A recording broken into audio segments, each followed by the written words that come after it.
Hallo, mein Name ist Jorge und herzlich willkommen zu einem neuen Video auf meinem Kanal I Love Kuba. Im Video vom letzten Sonntag haben wir nochmal neu betrachtet, auf was bei einer Hochzeit in Kuba zu achten ist, beziehungsweise was man dafür alles benötigt. Heute betrachten wir ein anderes Video bzw. anderen Inhalt, den wir schon mal besprochen haben.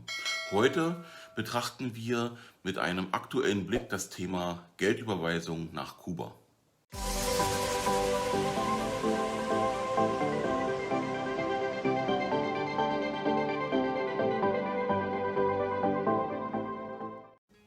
Welche Möglichkeiten habe ich, Geld nach Kuba zu schicken?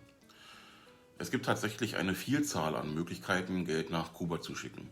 Wenn man die Gebühren und die Geschwindigkeit des Transfers betrachtet, so ist es wohl am besten, Bargeld einer nach Kuba reisenden Person mitzugeben. Da man aber diese Möglichkeit nicht immer hat, schauen wir uns heute mal die drei gängigsten Varianten an. Wir reden also über die Banküberweisung, wir betrachten die Online-Dienstleister sowie klassische Finanzdienstleister, wie zum Beispiel Western Union. Es gibt auch andere Konstellationen, wie zum Beispiel die Überweisung auf eine Prepaid-Kreditkarte, welche man in Kuba hinterlässt. Aber heute soll es speziell um die üblichen Überweisungsmethoden gehen. Bevor wir jedoch die einzelnen Varianten durchgehen, noch ein allgemeiner Hinweis zur Überweisung. Wenn wir von Europa aus Kuba Geld nach Kuba überweisen, erfolgt das im Regelfall in Euro oder wenn man aus der Schweiz überweist, Schweizer Franken.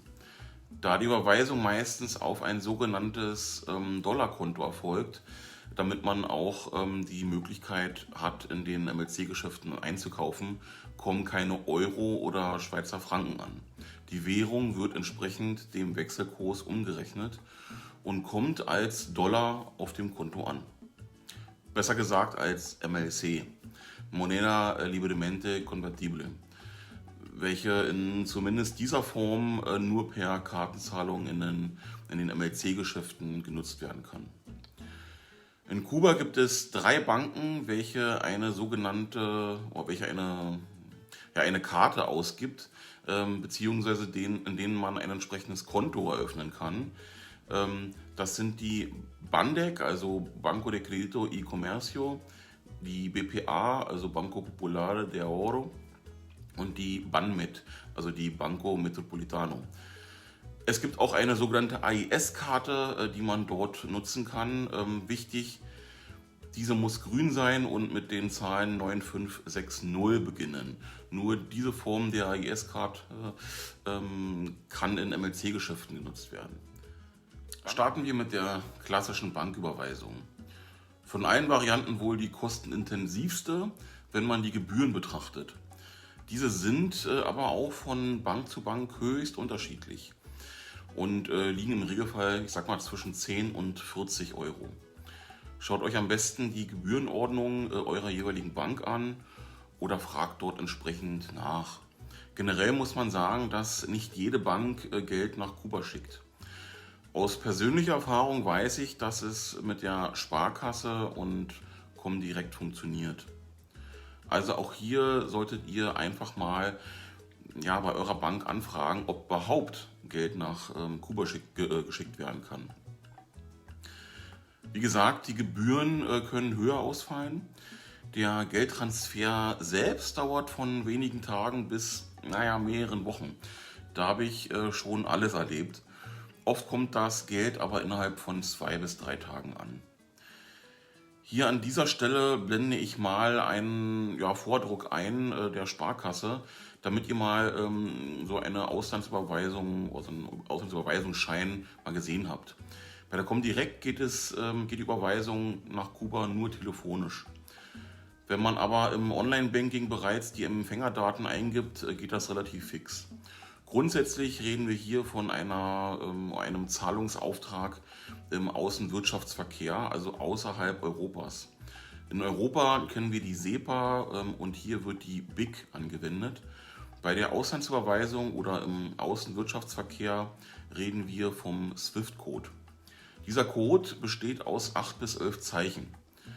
Die ersten 4 Stellen benennen den Bankcode, die 2 Stellen danach den Ländercode. Die 2 Stellen danach benennen die Ortskodierung und die letzten 3 die entsprechende Bankfiliale. In Kuba gehen alle Zahlungen erstmal über Havanna. Hier habe ich mal auch eine Übersicht. Hier seht ihr, dass bei manchen SWIFT-Codes die letzten 3 Zeichen nur aus X bestehen, da hier die Zuordnung innerhalb Kubas nach einem anderen System erfolgt. Das ist dann auch der Grund, warum manche Überweisungen länger dauern, da sie noch in Havanna, ich sag mal, festhängen. Es gibt recht viele Online-Dienstleister, welche Geld nach Kuba schicken, beziehungsweise mit denen man auch ein MLC-Konto aufladen kann.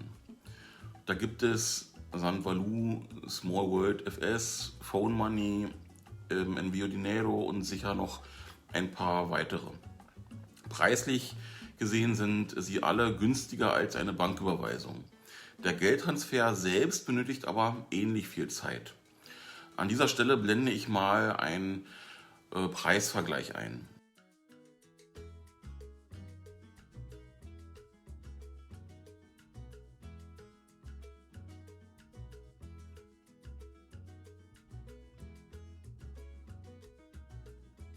Ich habe solche Dienste hin und wieder mal benutzt, partizipiere aber an dieser Stelle mehr von euren Erfahrungen. Der Geldtransfer ist relativ einfach online über die jeweilige Seite möglich und man bezahlt dann quasi per Lastschrift, Einzug, Kreditkarte, PayPal etc. Hier ist also grundsätzlich nochmal ein Zwischenschritt drin, den es bei der direkten Banküberweisung auf ein kubanisches Konto nicht gibt. Western Union wird wohl allen ein Begriff sein und dieser Service wurde viel in Kuba genutzt.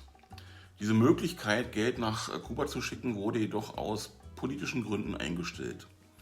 Mit Western Union war das Geld innerhalb weniger Momente vor Ort in Kuba verfügbar und wurde bar ausgezahlt.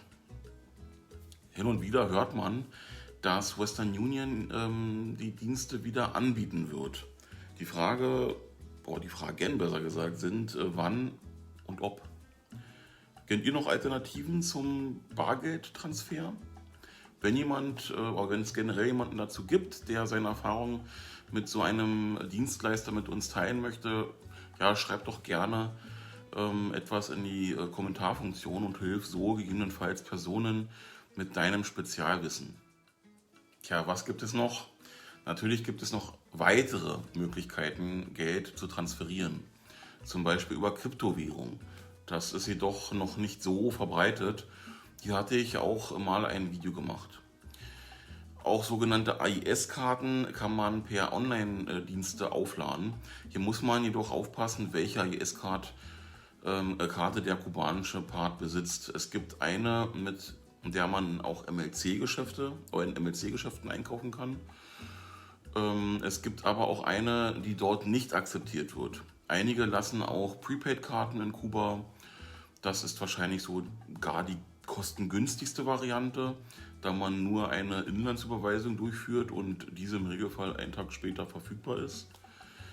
Eine ganz andere Möglichkeit ist es, Handyguthaben aufzuladen. Das Guthaben kann in Kuba selbst dann transferiert bzw. verkauft werden. Es gibt sicherlich auch noch weitere Möglichkeiten.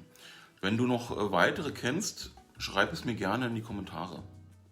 Tja, und was nutze ich? Ich persönlich habe lange Zeit das Geld per Western Union verschickt. Dann ging es nicht mehr und ich bin auf die Banküberweisung umgeschwenkt. Das kannte ich noch von früher und gibt mir persönlich mehr Sicherheit.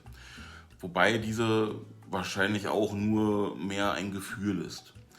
Wenn es aber gerade keine Person gibt, die nach Kuba fliegt und der man Geld mitgeben kann, nutze ich die klassische Banküberweisung.